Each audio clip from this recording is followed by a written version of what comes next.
إن الحمد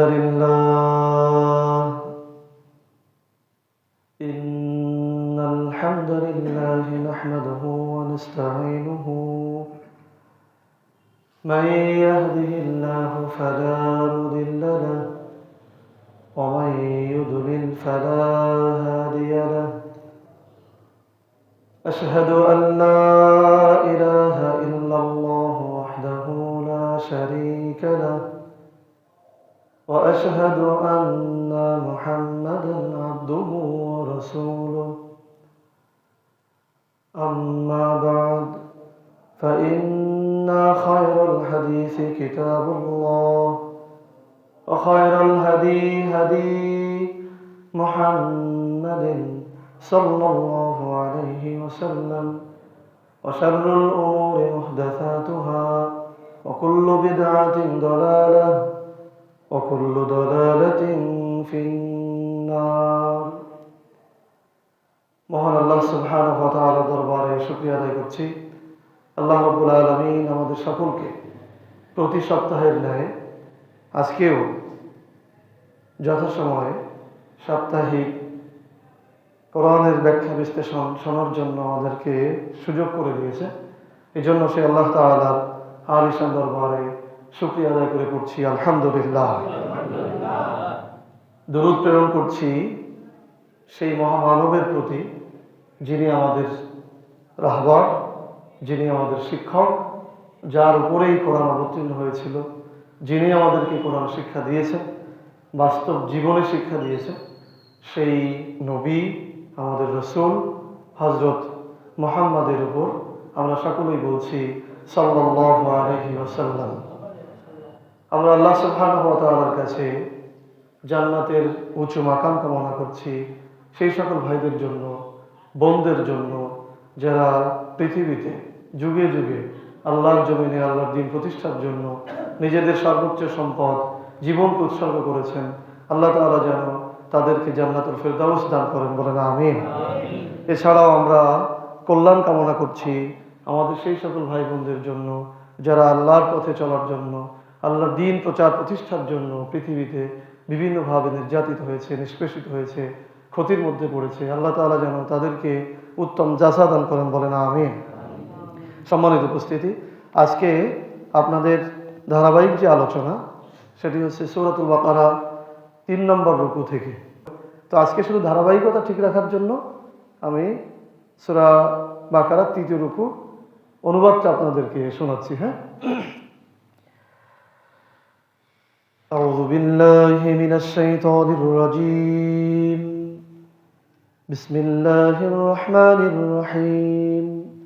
ইয়া আইয়ুহান নাসু উবুদু রাব্বাকুমুল্লাযী খালাকাকুম ওয়াল্লাযীনা মিন ক্বাবলিকুম লাআল্লাকুম তাত্তাকুন। الذي جعل لكم الأرض فراشا والسماء بناء وأنزل من السماء ماء فأخرج به من الثمرات رزقا لكم فلا تجعلوا لله أندادا وأنتم تعلمون. وإن كنتم في ريب مما نزلنا على عبدنا فأتوا بسورة من مثله وادعوا شهداءكم من دون الله إن كنتم صادقين. فإن لم تفعلوا ولن تفعلوا فاتقوا النار التي وقودها الناس والحجارة أعدت للكافرين. وبشر الذين آمنوا وعملوا الصالحات أن لهم جنات تجري من تحتها الأنهار كلما رزقوا منها من ثمرة رزقا قالوا هذا الذي رزقنا من قبل وأتوا به متشابها ولهم فيها أزواج مطهرة وهم فيها خالدون. إن الله لا يستحيي أن يضرب مثلا ما بعوضة فما فوقها فأما الذين آمنوا فيعلمون أنه الحق من ربهم وأما الذين كفروا فيقولون ماذا أراد الله بهذا مثلا يدل به كثيرا ويهدي به كثيرا وما يدل به إلا الفاسقين الذين ينقضون عهد الله من بعد ميثاقه ويقطعون ما أمر الله به أن يؤصل ويفسدون في الأرض أولئك هم الخاسرون كيف تكفرون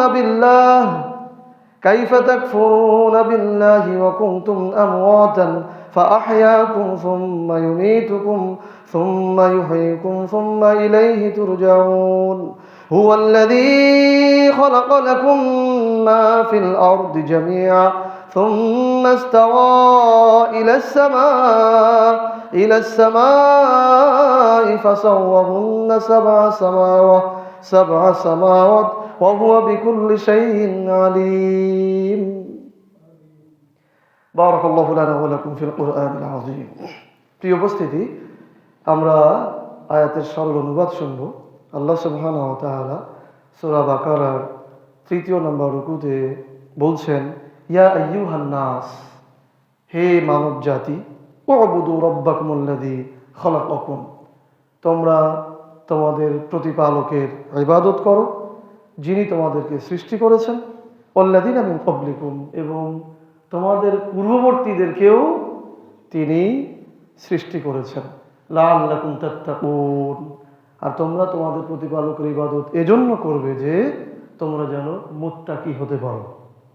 তাহলে আমরা বুঝলাম এই আয়াতে আল্লাহ সুবহানাহু ওয়া তাআলা আল্লাহ রাব্বুল আলামিনের ইবাদত করতে বলেছেন গোটা মানব জাতিকে, শুধু ঈমানদারদের না। ইয়া আইয়ুহান নাস উবুদু রাব্বাকুম হে মানব সকল তোমরা তার ইবাদত করো যিনি তোমাদেরকে সৃষ্টি করেছেন এবং তোমাদের পূর্ববর্তীদেরকেও সৃষ্টি করেছেন। আর ইবাদত করবে এই জন্য যেন তোমরা মুত্তাকি হতে পারো। পরবর্তী আয়াতে আল্লাহ বলছেন আল্লাহ যে রব তিনি যে সৃষ্টি করেছেন তার ইবাদত করা যে দরকার, কেন দরকার সেই গুণগুলো বর্ণনা করেছেন।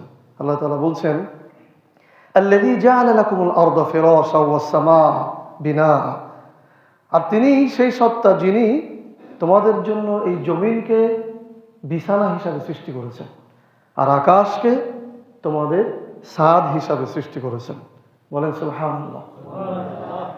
ওয়া আনজালা মিনাস সামাই মাআ আবার সেই আকাশ থেকে বৃষ্টি বর্ষণ করেছেন। ফাআখরাজা বিহি মিনাস সামারাতি রিজকাল লাকুম আবার সেই পানি দিয়ে জমিন থেকে তোমাদের জন্য ফলাদি ফসলাদি এগুলো রিস্ক হিসাবে জমিন থেকে বের করে দিয়েছেন কে? আল্লাহ সুবহানাহু ওয়া তাআলা। ফালা তাজআলু লিল্লাহি আনদাদা ওয়া আনতুম তা'লামুন সুতরাং যিনি এত কিছু করেছেন, যিনি তোমাদের জন্য আকাশ সৃষ্টি করেছেন, জমিন সৃষ্টি করেছেন, আকাশ থেকে পানি বর্ষণ করেন, সেই পানি দিয়ে আবার তোমরা ফসল ফলাও, সুতরাং তোমরা তার সমকক্ষ আর কাউকে দাঁড় করাও না, অর্থাৎ তার সাথে আর কাউকে শিরক করো না, অংশীদার সাব্যস্ত করো না। পরবর্তী আয়াতে আল্লাহ সুবহানাহু ওয়া তাআলা তৎকালীন সময়ের যারা কাফির ছিল, কোরআনকে যারা অস্বীকার করত, যারা বলতো যে কোরআন মুহাম্মদ সাল্লাল্লাহু আলাইহি ওয়াসাল্লাম নিজে লিখেছেন, এটি তার কবিতা, সেই সময় কবিতা আবৃত্তির ব্যাপক প্রভাব ছিল, তাদেরকে আল্লাহ তাআলা চ্যালেঞ্জ দিয়েছেন যদি তোমরা মনে করো যে এটা মুহাম্মদ সাল্লাল্লাহু আলাইহি ওয়াসাল্লাম নিজে লিখেছে বা এটা আল্লাহ তাআলা অবতীর্ণ করে নাই, তাহলে তোমরা এরকম একটা সূরা নিয়ে আসো, এরকম আয়াত তোমরা তৈরি করো। আল্লাহ তাআলা সেটা বলছেন ওয়া ইন কুনতুম ফি রাইবিন মিম্মা নাযালনা আলা আবদিনা ফাতু বিসূরাতিন মিন মিসলিহি আমি আমার বান্দার উপরে অর্থাৎ মুহাম্মদ সাল্লাল্লাহু আলাইহি সাল্লামের উপরে যা কিছু অবতীর্ণ করেছি এইটা যদি তোমাদের কাছে সন্দেহমূলক মনে হয়, তোমরা যদি এটা নিয়ে সন্দেহ করো যেটা আল্লাহ তাআলা অবতীর্ণ করেননি, তাহলে কি করো? ফাতু বিসূরাতিন মিন মিসলিহি একটা সূরার মতো, ছোট্ট একটা সূরার মতো, সূরা অনুরূপ একটা সূরা তোমরা নিয়ে আসো। ওয়াদউ শুহাদাআকুম মিন দুনিল্লাহ আর এই কাজ করতে যে আল্লাহ ব্যতীত বাকি যত সাহায্যকারী তোমাদের আছে সবাইকে ডেকে আনো। এই সূরা তৈরি করতে আল্লাহ ব্যতীত বাকি সবাইকে নিয়ে আসো, দেখো চেষ্টা করে পারো কিনা। ইন কুনতুম সাদিকিন, যদি তোমরা সত্যবাদী হও। আল্লাহ তাআলা নিজেই আবার বলছেন ফাইন লাম তাফআলু ওয়া লান তাফআলু, ফাইন লাম তাফআলু, তোমরা এটা ফাইন লাম তাফআলু, তোমরা যদি এটা না করো, ওয়া লান তাফআলু, আর কোনোদিনই পারবে না, কখনোই এইরকম সূরা আনয়ন করতে পারবে না। প্রথমে বলছে যদি তোমরা না করো, এরপর আবার বলছেন পারবেও না তোমরা এটা করতে। ফাত্তাকুন নার আল্লাতী ওয়াকুদুহান নাস ওয়াল হিজারা, তাহলে তোমরা ভয় করো সেই আগুনকে, যেই আগুনের ইন্ধন হবে, জ্বালানি হবে, লাকড়ি হবে, খড়ি হবে মানুষ আর পাথর, সেই আগুনকে তোমরা ভয় করো। উইদ্দাত লিল কাফিরিন, আর যা তৈরি করে রাখা হয়েছে, প্রস্তুত করা হয়েছে, রাখা হয়েছে কাফিরদের জন্য। অর্থাৎ যারা কোরআনকে অস্বীকার করে, কোরআনের আয়াতকে অস্বীকার করে, তারা কাফের, তাদের জন্য এরকম শাস্তির ব্যবস্থা আল্লাহ তাআলা তৈরি করে রেখেছে। এবার আল্লাহ সুবহানাহু ওয়া তাআলা মুমিনদের জন্য সুসংবাদ দিয়েছেন। আল্লাহ তাআলা বলছেন ওয়াবাশশিরিল্লাযীনা আমানু ওয়া আমিলুস সালিহাত আন্না লাহুম জান্নাতিন তাজরি মিন তাহতিহাল আনহার। বলেন না সুবহানাল্লাহ। আল্লাহ তাআলা রূপক অর্থে বোঝাতে চেয়েছেন যারা তোমরা এত চ্যালেঞ্জ করি করবা না, এত এই সূরা কে অবতীর্ণ করেছে না করেছে এটা নিয়ে এত মাথা ঘামাবো না, সামিআনা ওয়া আতানা, আল্লাহর পক্ষ থেকে এসেছে শুনেছি তো মেনে নিয়েছি, এরকম যারা ঈমান আনবে, আল্লাহ বলছেন ওয়াবাশশিরিল্লাযীনা আমানু, যারা এরকম ঈমান আনবে তাদের জন্য সুসংবাদ, তাদেরকে সুসংবাদ দাও, ঈমানদারদেরকে সুসংবাদ দাও। ওয়া আমিলুস সালিহাত, ঈমানের পাশাপাশি যারা ভালো কাজ করে, যারা আমলে সালেহা করে, তাদেরকে সুসংবাদ দাও। আন্না লাহুম জান্নাতিন তাজরি মিন তাহতিহাল আনহার, জান্নাতের সুসংবাদ দাও, এমন জান্নাতের সুসংবাদ দাও যার নিচ দিয়ে ঝর্ণা ধারা প্রবাহিত। বলেন সুবহানাল্লাহ।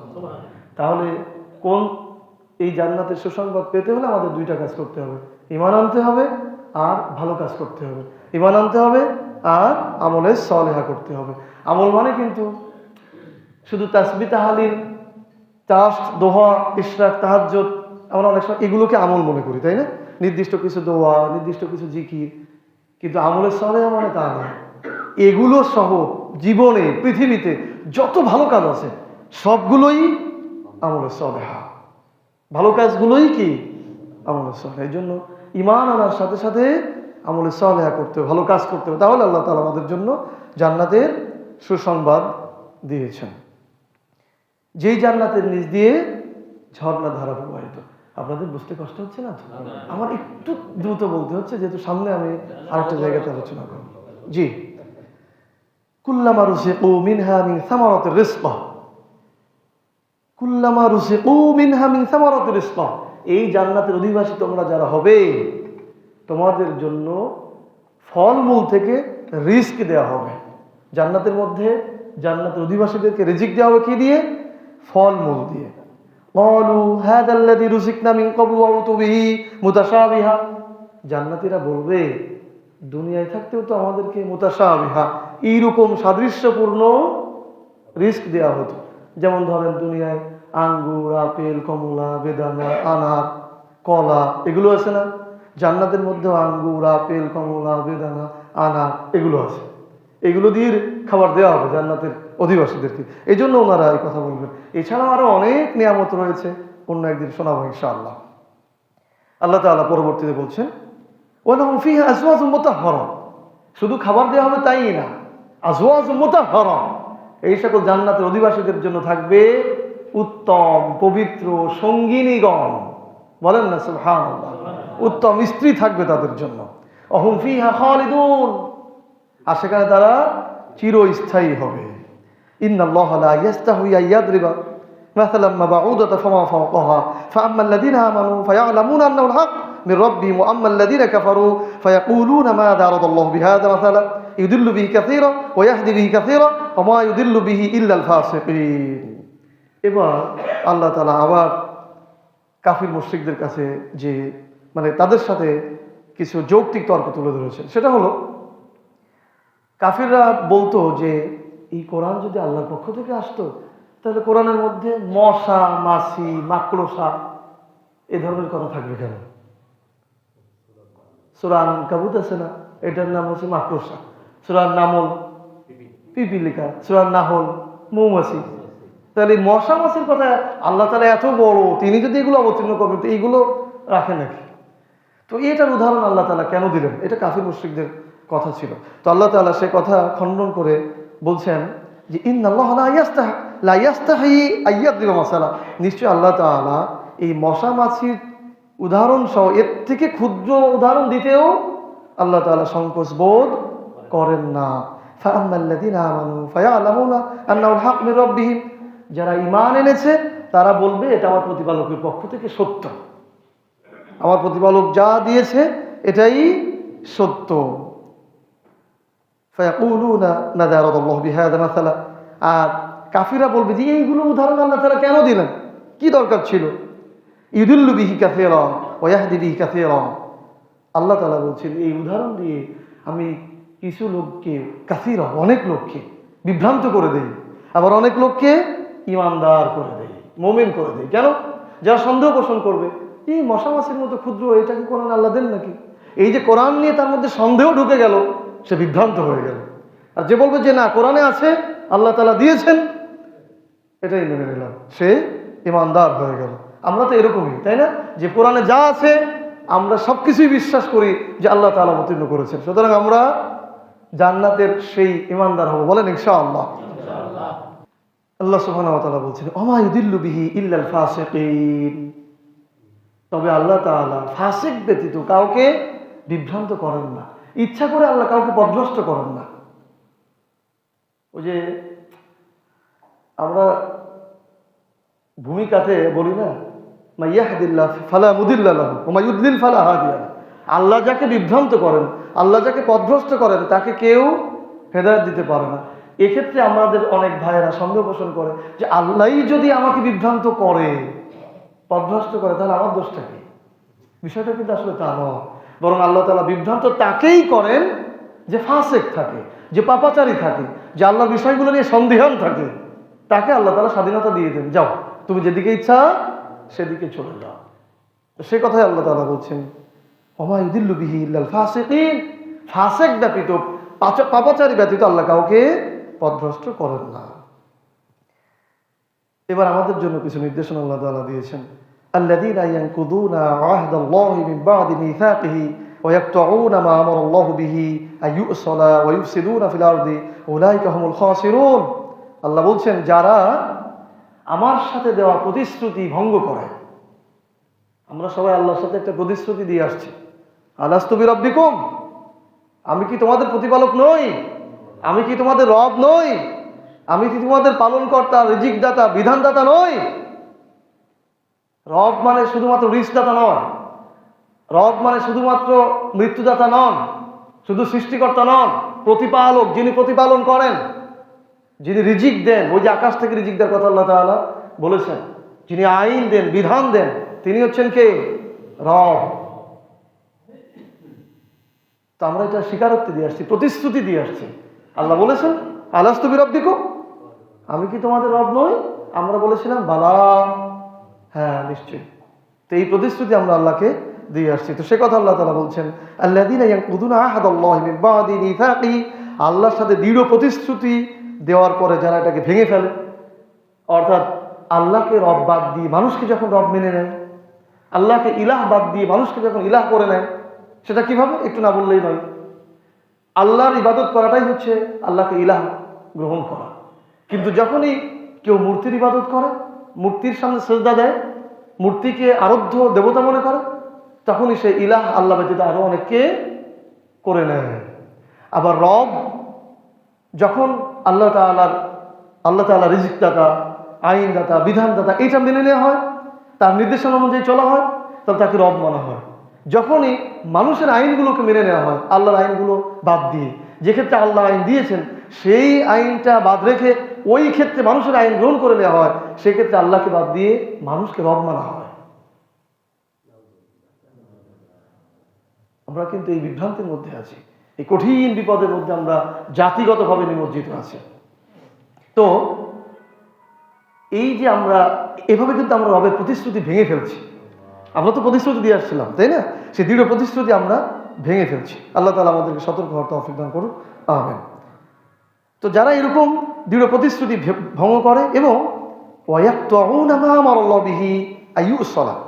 এবং আমি যে সম্পর্ক কাটতে নিষেধ করেছি, দুনিয়াতে আমি যে সম্পর্ক কর্তন করতে বা কাটতে নিষেধ করেছি সেটা যারা কেটে ফেলে, তার মানে হলো রক্তের সম্পর্কের আত্মীয়তা ছিন্ন করতে আল্লাহ তাআলা নিষেধ করেছেন, রসুল নিষেধ করেছেন।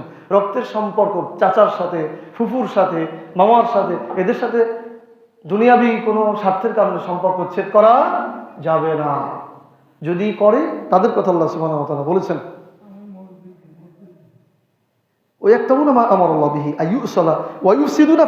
এবং যারা জমিনে ফাসাদ সৃষ্টি করে, উলাইকা হুমুল খাসিরুন, তারা হচ্ছে ক্ষতিগ্রস্ত। তারা হচ্ছে ক্ষতিগ্রস্ত। তার মানে ক্ষতিগ্রস্ত, আল্লাহর কাছে ক্ষতিগ্রস্ত হওয়া মানেই তারা জাহান্নামে। তাহলে এই আয়াতটা একটু রিপিট করা দরকার। আল্লাহ সুবহানাহু ওয়া তাআলা الذين ينقضون عهد الله من بعد ميثاقه ويقطعون ما امر الله به ان يوصل ويفسدون في الارض اولئك هم الخاسرون। এই আয়াতের মধ্যে তিন ধরনের কাজের কারণে মানুষকে ক্ষতিগ্রস্ত বলেছেন। কারোর মধ্যেও যদি তিন ধরনের কাজ থাকে তাহলে সে ক্ষতিগ্রস্তদের অন্তর্ভুক্ত হবে। এক হচ্ছে যে আল্লাহর সাথে দেওয়া প্রতিশ্রুতি ভঙ্গ করে, অর্থাৎ আমরা আল্লাহকে রব হিসাবে মেনে নিয়েছি, আল্লাহকে আইনদাতা হিসাবে মানব বলে স্বীকৃতি দিয়ে পৃথিবীতে এসেছি। আমরা যারা এখন এই মানুষের আইন গ্রহণ করি বা সেটাকে স্বতঃস্ফূর্তভাবে মেনে নেই, আমরা আল্লাহ তাআলার এই প্রতিশ্রুতিকে ভেঙে ফেলেছি, এক নম্বর। দুই হচ্ছে আল্লাহ তাআলা যে সম্পর্ক কাটতে নিষেধ করেছেন, রক্তের সম্পর্ক, রক্ত সম্পর্ক, আত্মীয়তার সম্পর্ক কাটতে আল্লাহ তাআলা নিষেধ করেছেন, যারা এই সম্পর্ক কেটে ফেলে তারা হচ্ছে দুই নম্বর। তিন নম্বর হচ্ছে যারা দুনিয়াতে ফাসাদ সৃষ্টি করে, সন্ত্রাসী কর্মকাণ্ড করে, মানুষকে মানে অযথায় মারামারি করে, কাটাকাটি করে, মানুষকে মেরে ফেলে, আঘাত করে, ফাসাদ সৃষ্টি করে। এই তিন শ্রেণীর লোকের সম্পর্কে আল্লাহ তাআলা বলেছেন হুমুল খাসিরুন, তারা হচ্ছে ক্ষতিগ্রস্তদের অন্তর্ভুক্ত হবে, মানে তারা জাহান্নামী হবে। আল্লাহ তাআলা আমাদেরকে এই জায়গা থেকে হেফাজত করুন, আমিন। পরবর্তী আয়াতে আল্লাহ তাআলা বলছেন কাইফা তাকফুরুনা বিল্লাহ ওয়া কুনতুম আমওয়াতান ফাআহইয়াকুম সুম্মা ইউমীতুকুম সুম্মা ইউহয়িকুম সুম্মা ইলাইহি তুরজাউন। তোমরা কিভাবে আল্লাহকে অস্বীকার করবে? কাইফা তাকফুরুনা বিল্লাহ, কিভাবে তোমরা আল্লাহকে অস্বীকার করতে পারো? আল্লাহ তাআলা এক্সক্লেমেটরি সেন্টেন্স ব্যবহার করছেন। এটা কিভাবে সম্ভব? বিস্ময়কর সূচক। কেন তোমরা আল্লাহকে অস্বীকার করবে? ওয়া কুনতুম আমওয়াতান, অথচ তোমরা ছিলে মৃত। তোমরা ছিলে, এই যে আমরা এখন মানুষ, আমরা কি ছিলাম? আমাদের কোনো অস্তিত্বই ছিল না। তোমরা ছিলে মৃত। ফাআহইয়াকুম, আমি তোমাদেরকে আবার জীবিত করেছি। সুম্মা ইউমীতুকুম, আবার তোমাদেরকে মৃত্যু দেব। আমরা সবাই মরে যাব, পৃথিবীতে যে আসছে সবাই কি একদিন মারা যাব। সুম্মা ইউমীতুকুম সুম্মা ইউহয়িকুম, আবার তোমাদেরকে জীবিত করব। সুম্মা ইলাইহি তুরজাউন, আবার আমার কাছেই তোমাকে প্রত্যাবর্তন করতে হবে, তার দিকেই তোমাকে প্রত্যাবর্তিত হতে হবে। সুতরাং কিভাবে আমাকে অস্বীকার করো? আল্লাহ তাআলা বোঝাতে চেয়েছেন যে আল্লাহর সামনে তুমি ফিরে আসবে, হাসরের মাঠে যার সামনে তোমাকে দাঁড়াতে হবে, যিনি তোমাকে সৃষ্টি করেছেন, মৃত থেকে জীবিত, জীবিত থেকে মৃত, দুনিয়া থেকে আবার ফিরে নিয়ে আসবেন, আমার সামনে তোমাকে দাঁড়াতে হবে, হিসাব দিতে হবে, বিচার করতে হবে। সে আল্লাহকে তুমি কিভাবে বলতে পারো? সেই আল্লাহকে তুমি কিভাবে অস্বীকার করতে পারো? আল্লাহ সুবহানাহু ওয়া তাআলা আবার বলছেন হুয়াল্লাযী খালাকালাকুম মা ফিল আরদি জামিআ, তিনি সেই মহান সত্তা যিনি তোমাদের জন্য এই জমিনকে বিস্তৃতভাবে সৃষ্টি করেছেন। সুম্মা ইস্তাওয়া ইলাস সামা, অতঃপর তিনি আকাশের দিকে মনোনিবেশ করেছেন। ফাসাওয়াহুন্না সাবআ সামাওয়া, অতঃপর আকাশকে সপ্ত স্তরে বিন্যস্ত করেছেন।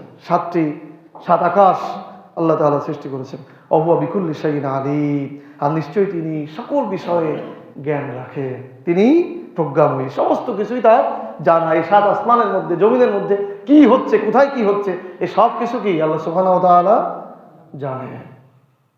আল্লাহ সুবহানাহু ওয়া তাআলা আমাদেরকে সূরা বাকারার 3 নম্বর রুকুতে যে শিক্ষাগুলি আমরা পেলাম, যে তিন ধরনের লোক ক্ষতিগ্রস্ত, আমরা যেন তার মধ্যে অন্তর্ভুক্ত না হই, আমরা যেন কোরআন নিয়ে সন্দিহান পোষণ না করি। আল্লাহ সুবহানাহু ওয়া তাআলা আমাদের জন্য যে জান্নাতে প্রতিশ্রুতি দিয়েছেন, সুসংবাদ দিয়েছেন, সেই জান্নাতের অধিবাসী করেন। বলেন আমিন।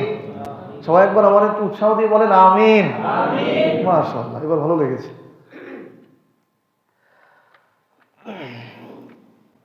জি আলহামদুলিল্লাহ, তাহলে ধারাবাহিক আলোচনাটা মোটামুটি শেষ করলাম। হ্যাঁ, এখন আমরা যে জায়গা থেকে আলোচনা করব সেটি হচ্ছে সূরাতুত তাওবা, 9 নম্বর সূরা।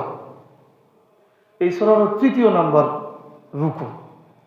সূরা তাওবা হচ্ছে পবিত্র কোরআনের 9 নম্বর সূরা। এই সূরাটি মদিনা অবতীর্ণ। এই সূরার রুকু সংখ্যা হচ্ছে 16, আয়াত সংখ্যা 129। এই সূরার আরেকটি নাম রয়েছে সূরাতুল বারাত, মানে সম্পর্ক কর্তন করা বা ভেঙে ফেলা। তো আজকে আমরা আলোচনা করব সূরা তাওবার 3য় নম্বর রুকু, অর্থাৎ 18 থেকে 24 নম্বর আয়াত পর্যন্ত। 18 থেকে 24 নম্বর আয়াত পর্যন্ত দেখা যাক আমরা কতদূর যেতে পারি ইনশাআল্লাহ।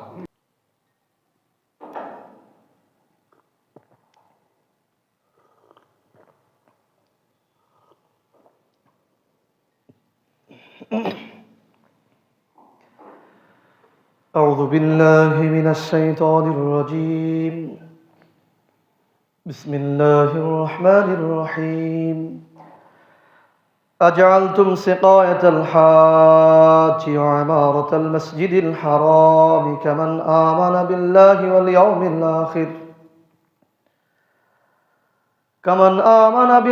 واليوم الآخر وجاهد في سبيل الله لا يستوون عند الله والله لا يهدي القوم الظالمين.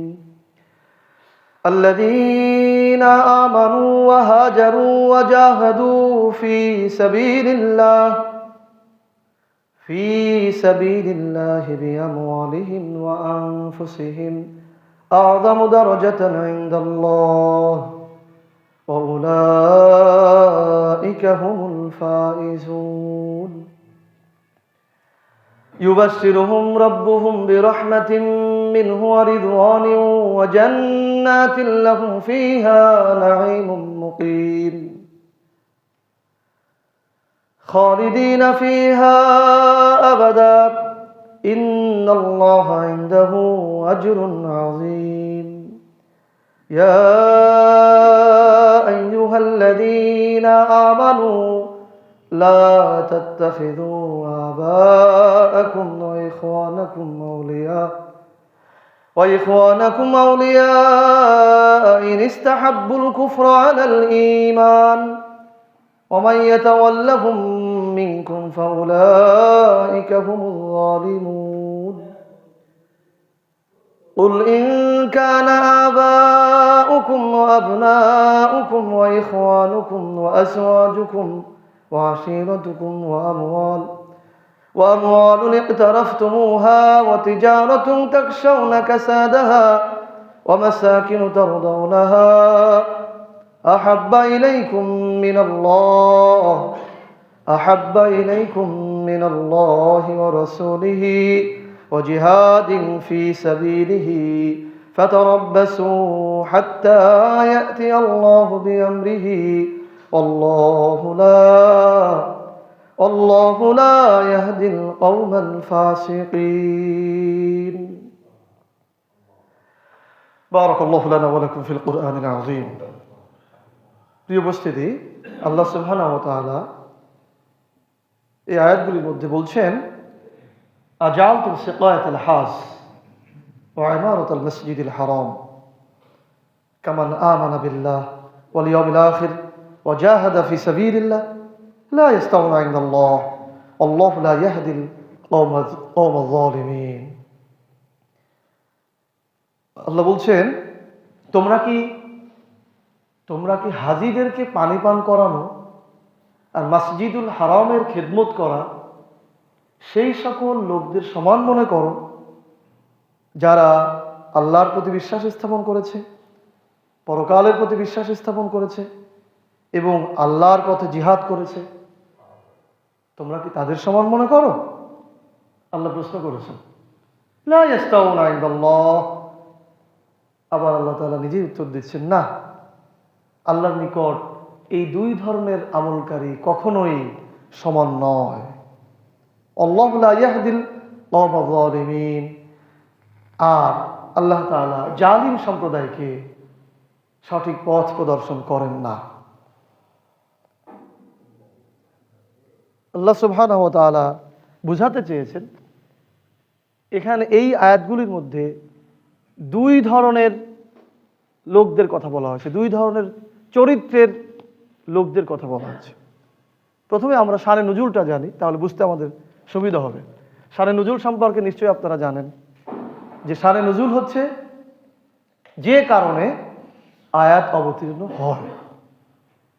এই আয়াতগুলি অবতীর্ণ হয়েছিল বদর যুদ্ধের পরবর্তী সময়ে, যখন হযরত আব্বাস রাদিয়াল্লাহু তাআলা আনহু বদর যুদ্ধ থেকে কাফিরদের সৈনিক হিসাবে বা কাফিরদের পক্ষ অবলম্বনকারী হিসাবে মুসলিম সৈনিকদের কাছে গ্রেফতার হয়ে মুহাম্মদ সাল্লাল্লাহু আলাইহি সাল্লামের কাছে গিয়েছিলেন। তখন আব্বাস রাদিয়াল্লাহু তাআলা আনহুকে দেখে অন্যান্য সাহাবায়ে কেরামগণ ওনাকে বলছিলেন যে আপনি তো মুহাম্মদ সাল্লাল্লাহু আলাইহি সাল্লামের চাচা, আপনি কেন তার দ্বীনের বিরোধিতা করলেন? আপনি কেন তার বিরুদ্ধে যুদ্ধ করতে আসলেন? সে তো আপনার ভাতিজা, আপন লোক, আপনি এটা করলেন কেন? এইভাবে প্রশ্ন করতেছিলেন। এরপর আলী রাদিয়াল্লাহু তাআলা আনহু এসে বললেন খুব একটু ধমকের সাথে যে আপনি তো আমাদের চাচা,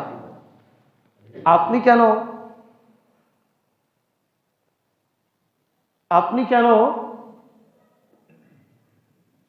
মুহাম্মদ সাল্লাল্লাহু আলাইহি সাল্লামের বিরুদ্ধে আসলেন? তখন আব্বাস রাদিয়াল্লাহু তাআলা বললেন তোমরা তো শুধু আমাদের খারাপ কাজটাই দেখতেছ, খারাপ আমলটাই দেখতেছ, ভালোগুলো তো দেখছো না। তখন উনি বললেন কি সেই ভালো কাজগুলো বলো। তখন আব্বাস রাদিয়াল্লাহু তাআলা বললেন যে আমরাও তো হাজীদেরকে পানি পান করাই, দূর দূরান্ত থেকে আসে তাদেরকে পানি পান করায় মরুভূমিতে, এটা নিঃসন্দেহে ভালো কাজ, ঠিক না ভাই? ঠিক বলেন। আর আল্লাহর যে ঘর বাইতুল্লাহ, পৃথিবীর মধ্যে শ্রেষ্ঠ ঘর, আল্লাহর ঘর, সেই ঘরে রক্ষণাবেক্ষণ করি, দেখাশোনা করি, এগুলো তো আমাদের ভালো কাজ, তোমরা এগুলো দেখছো না?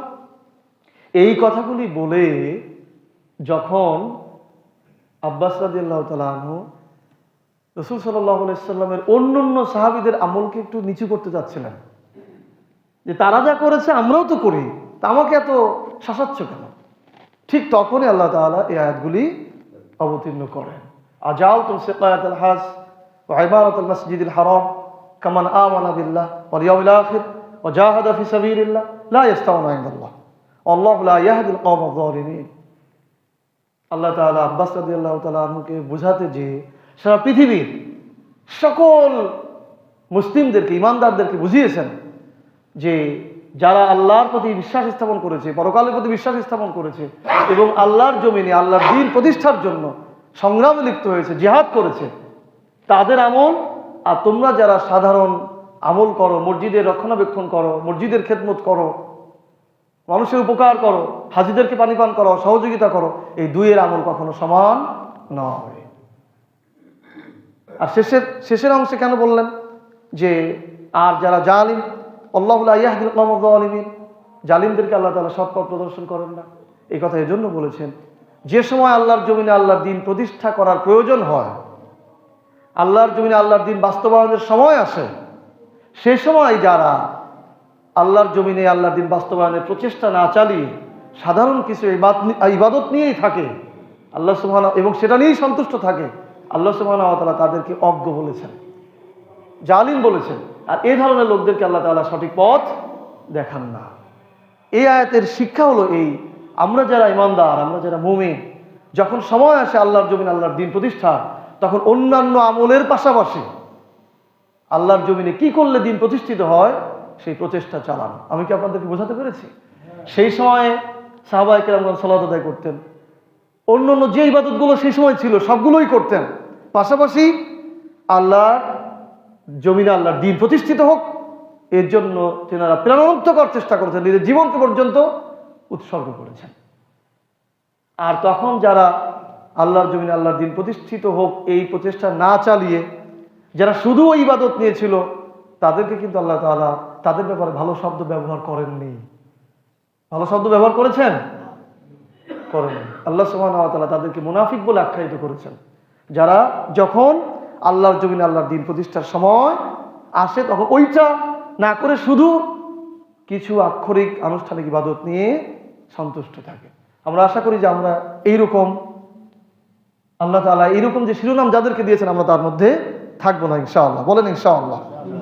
প্রিয় উপস্থিতি, পরবর্তী আয়াতে আল্লাহ সুবহানাহু ওয়া তাআলা বলছেন, আল্লাযীনা আমানু ওয়া হাজারু ওয়া জাহাদু ফি সাবিলিল্লাহ বিআমওয়ালিহিম ওয়া আনফুসিহিম আ'যামু দারাজাতান ইনদাল্লাহ ওয়া উলাইকা হুমুল ফাইজুন।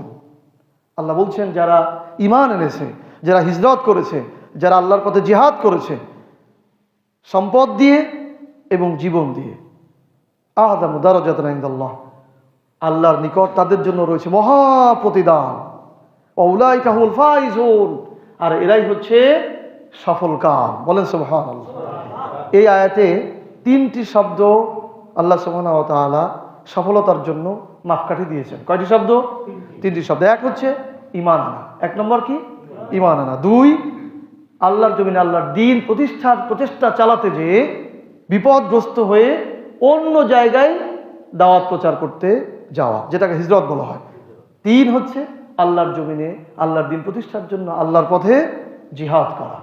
এই 3টি শব্দ ব্যবহার করেছেন বা 3টি কাজের কথা বলেছেন, যার মাধ্যমে আল্লাহ তাআলা ওই লোকদেরকে সফলতা দিবেন বা এই চরিত্র যাদের মধ্যে থাকবে আল্লাহ তাআলা তাদেরকে সফল কাম বলেছেন।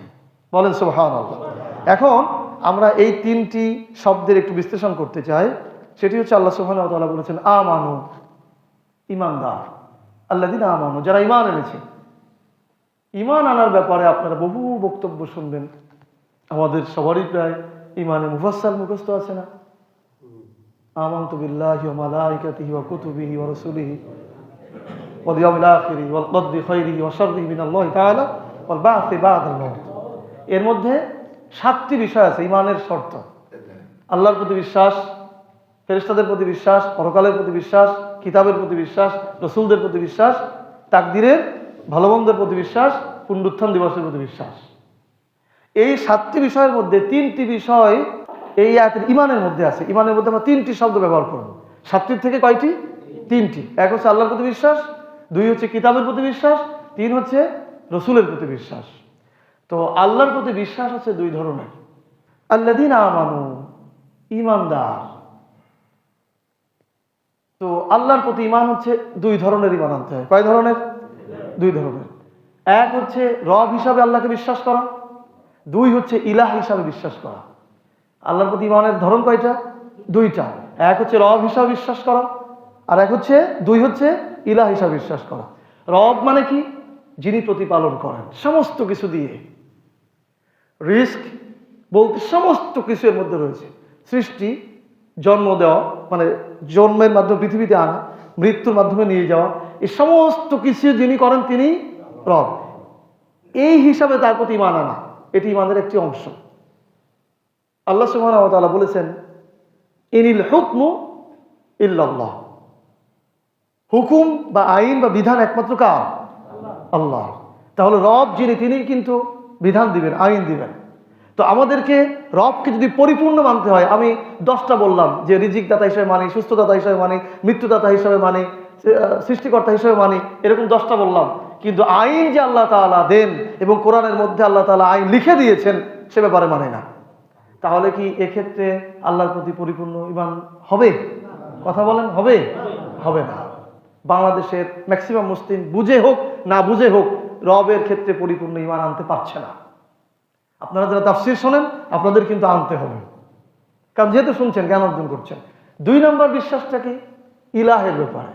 ইলাহ হচ্ছে ইবাদত করা, ইবাদত পাঠানো। আমরা যে নামাজ পড়ছি ইলাহের জন্য, আল্লাহর জন্য। ইবাদত পাঠানোটা হচ্ছে আল্লাহর জন্য। আমরা যদি অন্য কারো দাসত্ব করি, অন্য কারো ইবাদত করি, যদিও আলহামদুলিল্লাহ আমাদের দেশের মুসলিমরা ওইভাবে মূর্তি পূজা করে না আলহামদুলিল্লাহ, কিন্তু অন্য কিছু করে। অনেক সময় গাছের কাছে মান্যত করে, মাজারে মান্যত করে, এগুলো কিন্তু ইলাহের মধ্যে চলে গেল, এগুলো শিরক। তাহলে ইলাহ হচ্ছে শুধুমাত্র আল্লাহর জন্য ইবাদত করতে হবে, সবকিছু আল্লাহর কাছে চাইতে হবে। ইয়াকা না'বুদু ওয়া ইয়াকা নাস্তাঈন, আমরা একমাত্র আপনার ইবাদত করি, দাসত্ব করি, আর আপনার কাছেই সাহায্য চাই। তাহলে এই 2 ভাবে যদি আমরা ঈমান আনতে পারি তাহলে আল্লাহর ক্ষেত্রে ঈমান পরিপূর্ণ হবে। আর যদি এখান থেকে একটা বাদ যায় তাহলে পরিপূর্ণ হবে না। 2 নম্বর বলেছি কিতাবের প্রতি ঈমান। কিতাবের প্রতি ঈমানও 2 ধরনের। কিতাবের প্রতি ইমান কয় ধরনের? এই কিতাবটাই তো সেই কিতাব, আর পূর্ববর্তীতে যে কিতাবগুলো আছে। তো কোরআন হচ্ছে আমাদের সেই বিশ্বাসের কিতাব। দুই ধরনের কি কিতাবের? দুই ধরনের আয়াত আছে। আবিধানগত একটা আছে মুহকাম, একটা মুতাশাবিহাত, সেটা ভিন্ন ব্যাখ্যা। কিন্তু আমি যেটা বোঝাতে চাচ্ছি যে কোরআনের মধ্যে দুই ধরনের আয়াত আছে। এক হচ্ছে ইবাদত করার ব্যাপারে, নামাজ পড়া, রোজা রাখা, হজ করা, যাকাত দেওয়া ইত্যাদি ইত্যাদি আয়াতগুলো কোরআনে আছে না? আবার ঠিক একইভাবে কোরআনের মধ্যে আল্লাহ তাআলার আইন বিধানের কিছু আয়াত আছে। তাহলে আমাকে যেমনভাবে নামাজ, রোজা, হজ, যাকাতের আয়াতগুলো মেনে নিতে হবে, ঠিক একইভাবে আল্লাহ তাআলা আইন হিসাবে যেই বিধানগুলো দিয়েছেন সেগুলোও মেনে নিতে হবে। যদি আমরা শুধু নামাজ, রোজা, হজ, যাকাতের আয়াতগুলো মেনে নেই আর বাকি আইনের গুলো মেনে না নেই, তাহলে কিতাবের প্রতি কি পরিপূর্ণ ঈমান হলো? হলো বলেন? হয়নি। এক্ষেত্রেও আমরা যারা ভারতবর্ষের মুসলিম আছি, আমরা কিন্তু ঈমান অর্ধেক করে ফেলেছি। কিতাবের প্রতি ঈমান এনেছি, নামাজ, রোজা, হজ, যাকাত এটা পালন করতেছি, কিন্তু আইনের ক্ষেত্রে আমরা সেটা করতে পারছি না, ইচ্ছাই হোক অনিচ্ছাই হোক। আরেকটি বিষয় আমাদের মনে রাখা দরকার, ঈমান পরিপূর্ণর জন্য তিনটা বিষয় প্রয়োজন। এক হচ্ছে মুখের স্বীকারোক্তি, আর একটা হচ্ছে অন্তরের বিশ্বাস, আর একটা হচ্ছে কাজে পরিণত করা, আমল বিল আরকান, একেবারে কাজে দেখাতে হবে। তাহলে আমরা যদি ধরেও নেই যে আমরা আল্লাহর আইন যে কোরআনে আছে এটা অন্তরে বিশ্বাস করি, ঠিক কি না ভাই? বিশ্বাস করি, মুখে স্বীকার করি যে হ্যাঁ আল্লাহ আইনদাতা, কিন্তু কাজে কি আমরা পরিণত করতে পারছি? তাহলে কি আমাদের এক্ষেত্রেও কি আমাদের ঈমান যে পরিপূর্ণ হয়েছে এটা বলা সম্ভব? কারণ যেহেতু শর্ত তিনটা, সেই শর্ত আমরা পূরণ করতে পারছি না, তাহলে এক্ষেত্রেও কিন্তু আমাদের ঈমানটা পরিপূর্ণ হচ্ছে না। আমি আপনাদেরকে ঈমান পরিপূর্ণ না বলে জাহান্নামে পাঠাবো এই ফতোয়া দিতে আসেনি, বরং আপনাদেরকে বোঝানোর চেষ্টা করছি আমরা এই ক্ষেত্রে দুর্বল রয়েছি, এক্ষেত্রে আমাদের কি হতে হবে? সবল হতে হবে, এবং আমরা জাহান্নামী না হয়ে জান্নাতে যাবো ইনশাআল্লাহ। ইনশাআল্লাহ। 3 নম্বর হচ্ছে রসুলের প্রতি ঈমান।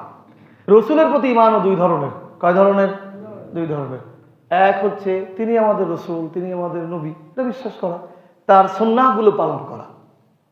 এক হচ্ছে রসুলের সুন্নাহগুলো বিশ্বাস করা, পালন করা, এটা এক ঈমান।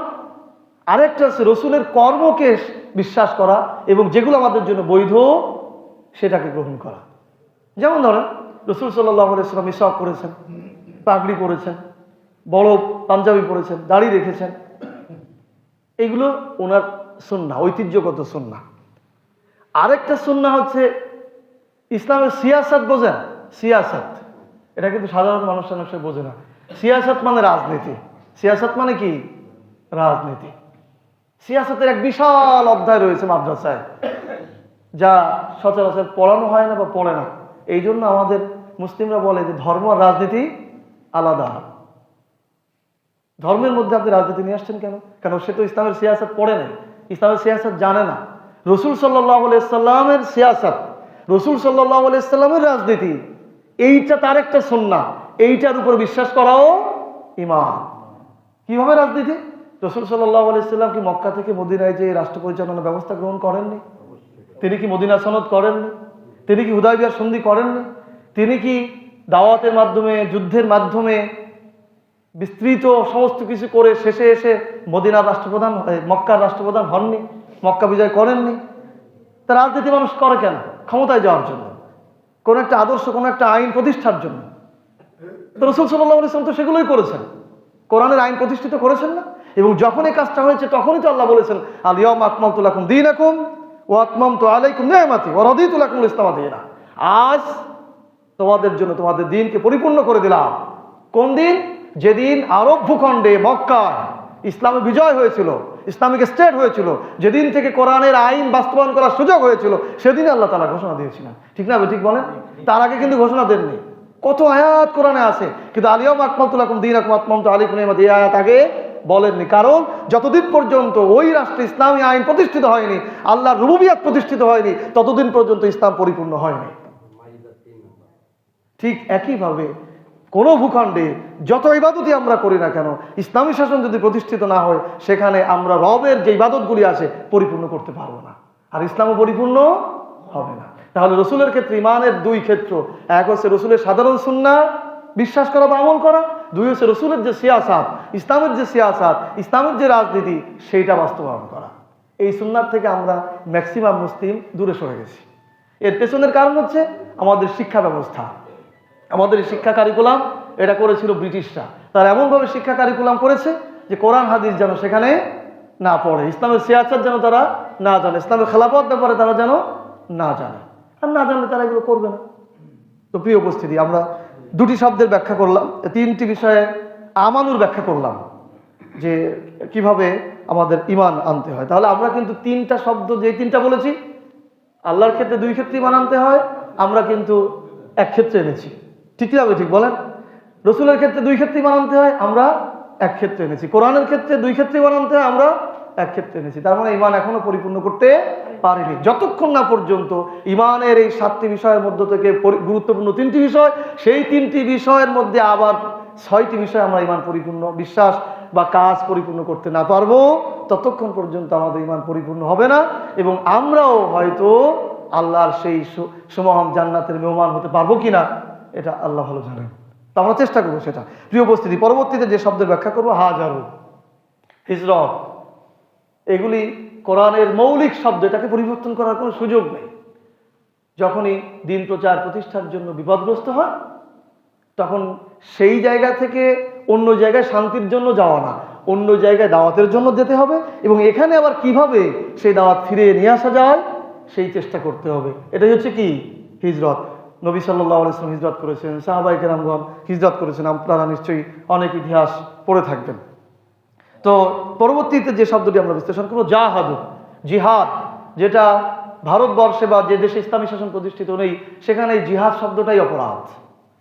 জিহাদের আলোচনা করলেই মুশকিল, অথচ কোরআনে অসংখ্য জায়গায় আল্লাহ সুবহানাহু ওয়া তাআলা জিহাদের কথা বলেছেন।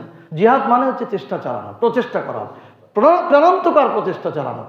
যে অবস্থায় যেভাবে প্রচেষ্টা চালালে আল্লাহর জমিনে আল্লাহর দ্বীন প্রতিষ্ঠিত হয়, সেই চেষ্টার নাম কি?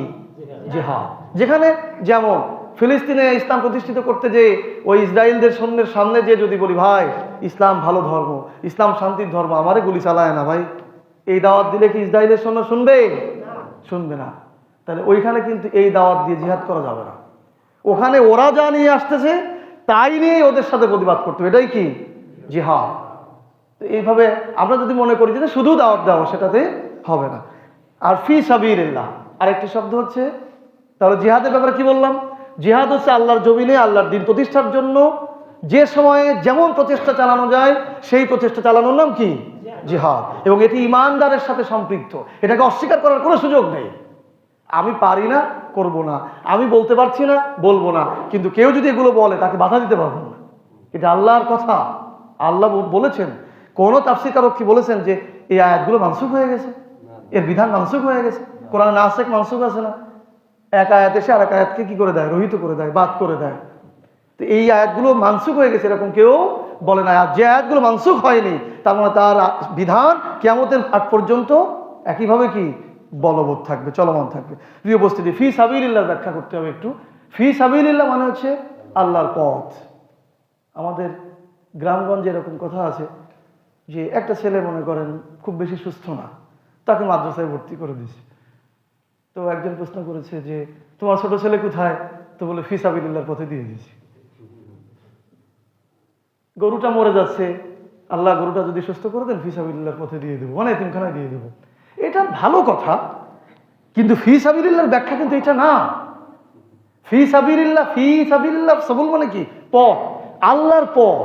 যেই পথে গেলে আল্লাহর দ্বীন প্রতিষ্ঠিত হয়, আল্লাহর শাসন আইন রুবিয়াত প্রতিষ্ঠিত করা যায়, সেটাই হচ্ছে কি ফি সাবিলিল্লাহ। আমরা এই ফি সাবিলিল্লাহ ভুলে গেছি, ওই দিকে নিয়ে গেছি। তাহলে ফি সাবিলিল্লাহ হচ্ছে, আর কোরআনের যত জায়গায় ফি সাবিলিল্লাহর কথা বলা হয়েছে তার পূর্বে আল্লাহ তাআলা জিহাদের কথা বলেছেন অথবা কিতালের কথা বলেছেন অধিকাংশ জায়গায়। সুতরাং যে পথে চললে আল্লাহর জমিন আল্লাহর দ্বীন প্রতিষ্ঠিত হয় সেটাই হচ্ছে কি ফি সাবিলিল্লাহ। প্রিয় উপস্থিতি, আমি সময় খেয়াল রাখতেছি, সমস্যা নেই, শেষ করে দেবো তার আগেই। তো এই কাজগুলি যারা করবে আল্লাহ সুবহানাহু ওয়া তাআলা বলছেন আযমু দারাজাতান ইনদাল্লাহ, যারা ঈমান আনবে, যারা দ্বীনের জন্য হিজরত করবে, যারা জিহাদ করবে, তাদের জন্য আল্লাহর কাছে রয়েছে মহা প্রতিদান। আযমু দারাজাতান ইনদাল্লাহ, আযম আদম না, আযম ইসমে তাফযীলের সিগা, মানে অনেক বড় প্রতিদান রয়েছে আল্লাহর কাছে। বলেন সুবহানাল্লাহ। কাদের জন্য? যারা ঈমান এনেছে, হিজরত করেছে, জিহাদ করেছে, আল্লাহর জমিন আল্লাহর দ্বীন প্রতিষ্ঠার জন্য। চেষ্টা করেছে। আমি এই আয়াতের সাথে সম্পৃক্ত একটি সাহাবীদের ঘটনা বলেই শেষ করে দেবো ইনশাআল্লাহ। সফলতা কেমন, সফলতার সংজ্ঞাটা কেমন? আমরা মনে করি বড় চাকরি পেয়েছি, ডাক্তার হয়েছি, ইঞ্জিনিয়ার হয়েছি, সফল হয়ে গেছি, বা আমার ছেলে অনেক টাকার মালিক হয়ে গেছে, সফল হয়েছে। এগুলো দুনিয়ার কোনো সফলতাই সফলতার মাপকাঠি নয়। বরং আল্লাহ যাকে সফল বলেছেন, অথবা হাসরের মাঠে আল্লাহ তাআলা যদি আমাকে ক্ষমা করে দিয়ে আমাকে যদি জান্নাতের জন্য অনুমতি দেন, তাহলেই সফলতা অর্জন করা সম্ভব। প্রিয় ভাইয়েরা, এই আয়াতে সম্পৃক্ত একটি ঘটনা হচ্ছে হারাম ইবনে মিলহান রাদিয়াল্লাহু তাআলা আনহু। উনি একজন সাহাবী। ওনাকে দায়িত্ব দিয়ে আল্লাহ রসুল কোনো এক এলাকায় কোরআন শিক্ষা দেওয়ার জন্য ওনার সাথে আরো কিছু সংখ্যক সাহাবী দিয়ে পাঠিয়েছিলেন। তো বীরে মাওনা নামক একটি এলাকায়, সেখানে একটি জলাশয় ছিল, সেখানে আগে থেকেই কাফিররা ওত পেতেছিল যে এদিক দিয়ে যখন সাহাবীরা আসবে তাদেরকে আক্রমণ করবে, হত্যা করবে।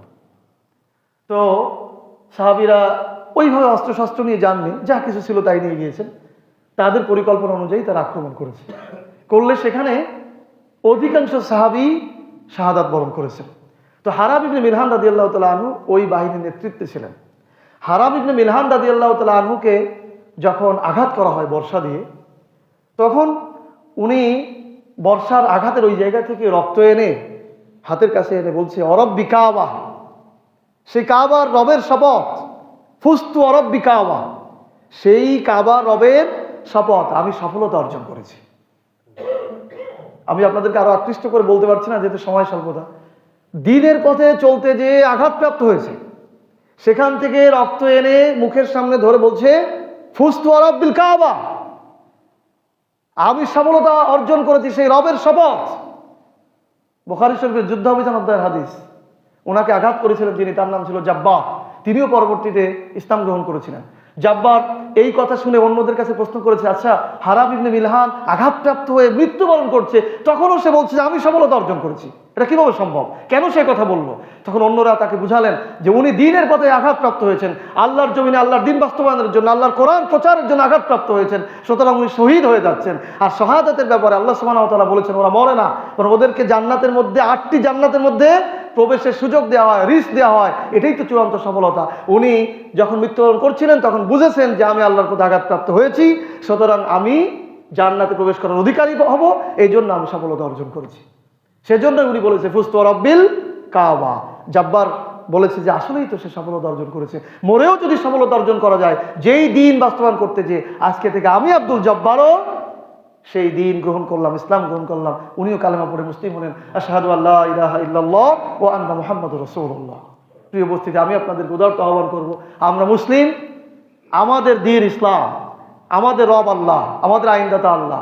এই জমিনে আল্লাহর দ্বীন যেন প্রতিষ্ঠিত হয়, সেই জন্য যেভাবে চেষ্টা করা দরকার আমাদেরকে সেইভাবেই চেষ্টা করতে হবে। আল্লাহ সুবহানাহু ওয়া তাআলা আমাদের সকলকে তৌফিক দান করুন, বলেন আমিন। সবাই আমার সাথে একটু বলেন তো আমিন। পরবর্তী আয়াতে আল্লাহ সুবহানাহু ওয়া তাআলা বলছেন, ইউবাশশিরুহুম রাব্বুহুম বিরাহমাতিন মিনহু ওয়া রিদওয়ানিন ওয়া জান্নাতিন লাহুম ফিহা নাঈমুম মুকিম। তাদের প্রতিপালকের পক্ষ থেকে তাদের জন্য সুসংবাদ রয়েছে দয়ার, সন্তুষ্টি এবং জান্নাতের। যারা ঈমান আনে, যারা আল্লাহর দ্বীনের জন্য হিজরত করে, যারা আল্লাহর জমিনে আল্লাহর দ্বীন প্রতিষ্ঠার জন্য জিহাদ করে, তাদের জন্য 3টি পুরস্কার, অর্থাৎ 3টি কাজের 3টি পুরস্কার। যারা আল্লাহর জমিনে, যারা আল্লাহর প্রতি ঈমান আনবে এবং আল্লাহর জমিনে আল্লাহর দ্বীন প্রতিষ্ঠার জন্য জিহাদ করবে, আর যারা হিজরত করবে, তাদেরকে আল্লাহ তাআলা 3টি পুরস্কার দিবেন। এক হচ্ছে তাদের প্রতি আল্লাহ তাআলা দয়া করবেন, তাদের প্রতি আল্লাহ তাআলা সন্তুষ্ট হবেন এবং তাদেরকে জান্নাত দান করবেন। বলেন সুবহানাল্লাহ। লাহুম ফিহা নাঈমুম মুকিম, এবং সেই জান্নাতে, সেই নিয়ামতপূর্ণ জান্নাতে তারা স্থায়ী হবে।